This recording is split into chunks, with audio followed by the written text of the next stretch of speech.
Donald Trump just banned Canada. A sitting American president opened Truth Social at 9:03 a.m. and posted 47 words declaring a complete suspension of all non-essential trade and travel between the United States and Canada. 2 billion in daily commerce. 9 million American jobs directly or indirectly supported. 70 years of integrated economic architecture. Mark Carney was at a live podium when it happened. A journalist read the tweet aloud into the room. Reports confirm federal authority over key infrastructure is being challenged by provincial actions. And let me be perfectly clear. Within 40 minutes, the dollar had weakened, gold had risen, 3 G7 finance ministers had called Ottawa, and a Senate committee chairman had gone on record questioning whether President Ames had the legal authority to do what he had just announced. What is happening right now is not a trade dispute. It is not a negotiation. It is a live constitutional crisis unfolding in full public view on international television in real time. When a prime minister of a G7 nation amlifisi self-situated, decrying Jerobo standing bestel our trade organization treaty law under intertortam is Nalvis and before. So what exactly detonated this moment? On March 25th, 2026 at 9:03 a.m. Eastern, Donald Trump posted to Truth Social announcing that Canada had been ripping off the United Agreement immediately. The post was 47 words long. No statute cited, no emergency declaration filed, no consultation with the Office of the United States Trade Representative or the House Committee. There was no formal diplomatic transmission to the Canadian Embassy in Washington or the Canadian High Commission, just a social media post a weekend's golf score of a post, the largest bilateral trading relationship in human history. The relationship between the United States and Canada had never been interrupted, not by World War II, not by Vietnam, not by the 2008 financial crisis, and not even by a global pandemic that killed millions around the world. None of those events interrupted United States-Canada trade single day, yet a tweet posted at 9:03 on a Tuesday morning was apparently going to accomplish what none of those wars, crises, or global emergencies had ever managed to do. This is not just another political controversy. Canada supplies 60% of Ukraine imports, hides trade to a co-op energy immense. Canada is also the single largest export market for American goods of any nation on earth. A relationship built over decades of integrated economic cooperation that supports industries, supply chains, and millions of jobs on both sides of the border.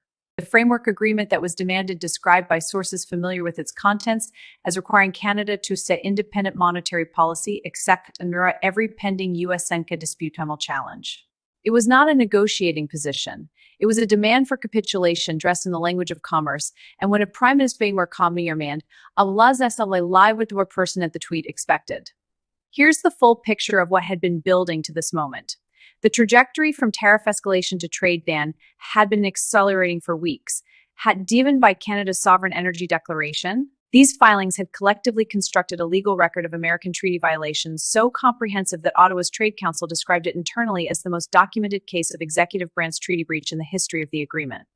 But the announcement trigger came on March 22nd, 2026, when Canada's YASVA Auto Chair was accepted for expedited review by the Dispute Panel Secretariat, a procedural development the White House counsel's office apparently had not anticipated. The United States was now formally a respondent in an international legal proceeding operating on its own independent timeline, on its own rules entirely outside the reach of executive action or social media declaration. According to reporting from the Washington Post and the Financial Times, the panel acceptance landed in the White House counsel's office on the morning of March 22nd and produced an internal reaction that sources described as incandescent.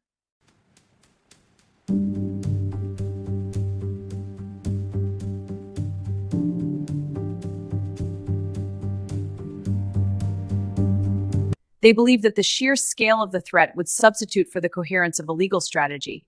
They were wrong, and what happened when that belief collided with Mark Carney standing at a live podium is the entire story. At 9:03 a.m. on March 25th, he posted, while Mark Maria was midway through a press conference at the National Test City at International and Reuters, all carrying the feed live. Okay, I've just received an alert on my phone. I'm reading this tweet aloud into the room. It says, alert, major breaking news from Washington. Sources confirm unprecedented development. Patca breaking news says. There was just a prime minister standing at a podium on live international television who had forced to decide how to respond to being told in a tweet that his country had been banned without looking at notes or asking to see a copy of the post.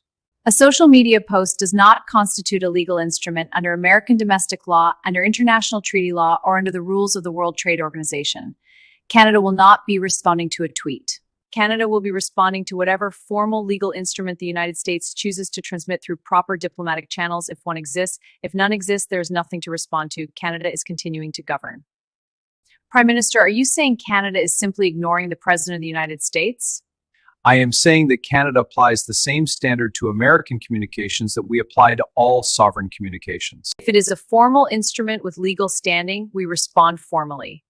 If it is a social media post with no legal standing, we note it and continue governing. Today, Canada is continuing to govern. In the 40 minutes following that exchange, by the assessment of financial analysts and diplomatic observers tracking the broadcast, the dollar weakened, gold rose, treasury meals moved.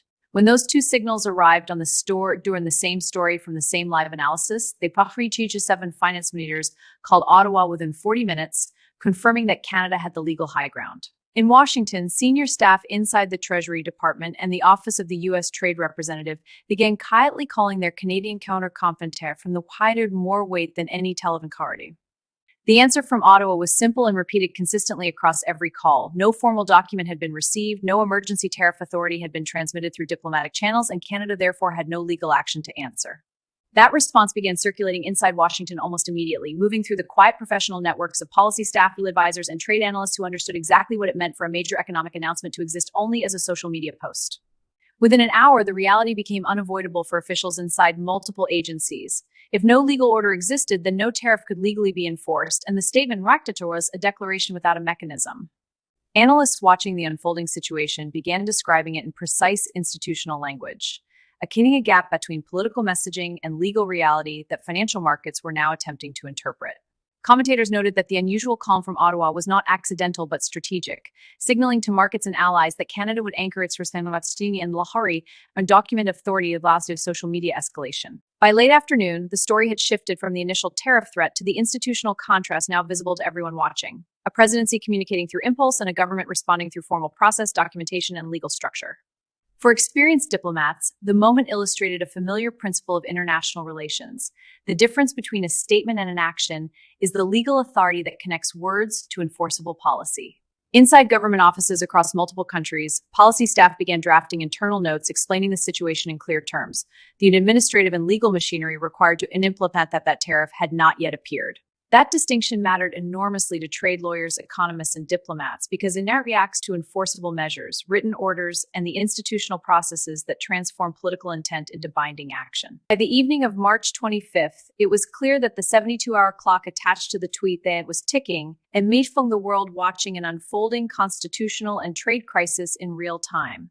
The administration now faces a choice: issue a court-challenged executive order or allow the 72-hour clock to expire, confirming publicly what Carney had said on live television.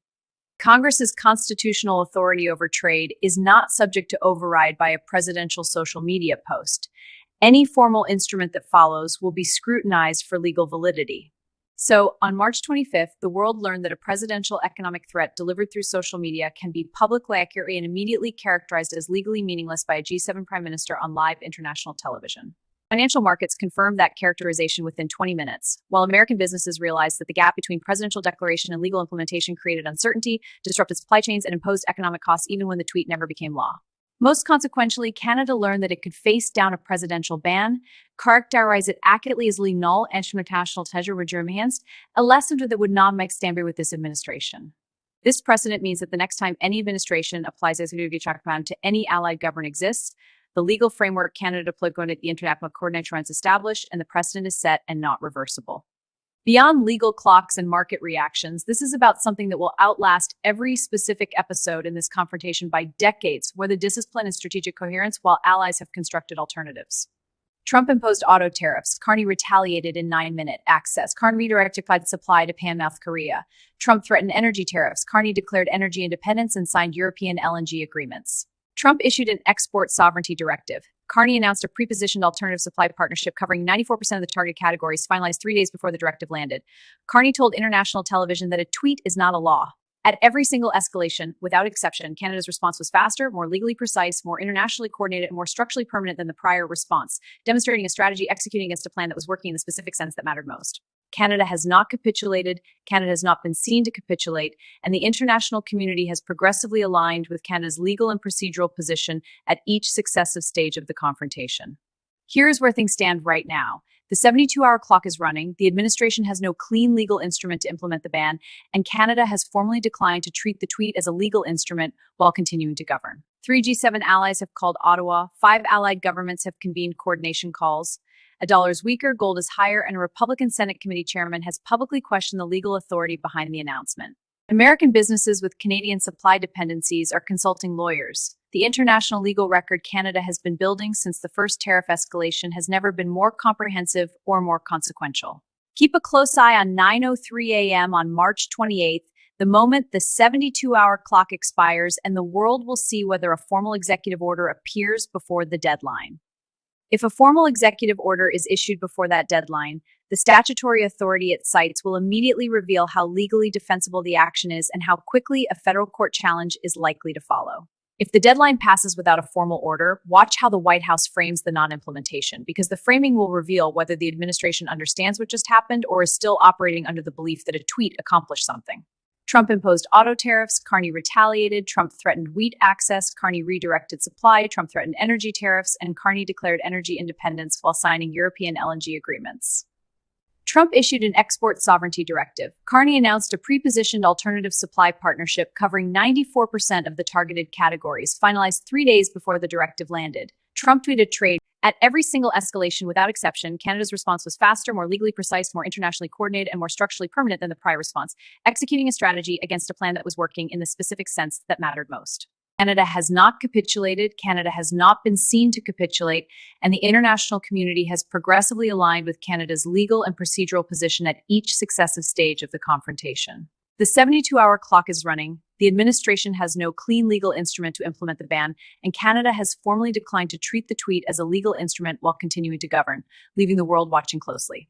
3 G7 allies have called Ottawa, 5 allied governments have convened coordination calls, the dollar is weaker, gold is high legal authority, and American businesses with Canadian supply dependencies are consulting lawyers.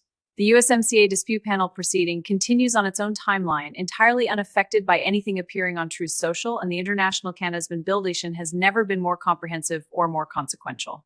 Keep a close eye on 9:03 a.m. on March 28th, the moment the 72-hour clock expires, because whether a formal executive order appears or not will reveal how the White House understands the limits of its own authority. If a formal executive order is issued before the deadline, watch the statutory authority it cites, because that citation will immediately show how legally defensible the action is and how quickly a federal court challenge is likely to follow. If the 72-hour clock passes without a formal order, watch how the White House frames the non-implementation, because the framing will reveal whether the administration understands what just happened or is still operating under the belief that a tweet accomplished something.